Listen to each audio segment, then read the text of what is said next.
Peace be with you.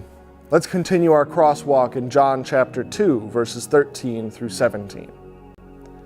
The Passover of the Jews was at hand, and Jesus went up to Jerusalem. In the temple he found those who were selling oxen and sheep and pigeons, and the money changers sitting there. And making a whip of cords, he drove them all out of the temple with the sheep and the oxen, and he poured out the coins of the money changers, and he overturned their tables. And he told those who sold the pigeons, "Take these things away. Do not make my Father's house a house of trade." His disciples remembered that it was written, "Zeal for your house will consume me."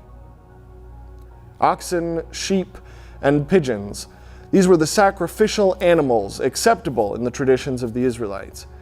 There were a few so that the less fortunate could still offer sacrifices, right? They could still buy pigeons. The practice of selling such animals in the temple itself was likely started as a matter of convenience, even service, to those coming to the temple to worship and offer sacrifices to God.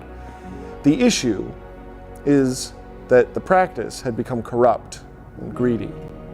The temple used a sort of money that was not widely used outside the temple, and the money changers took advantage of the exchange rates for their own profit.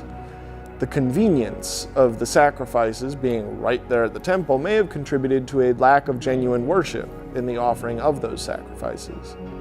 The lesson we ought to learn from this is that we ought to always be checking the things we're doing based on following God's will and His law, rather than merely traditions of ours that may get out of hand as they evolve.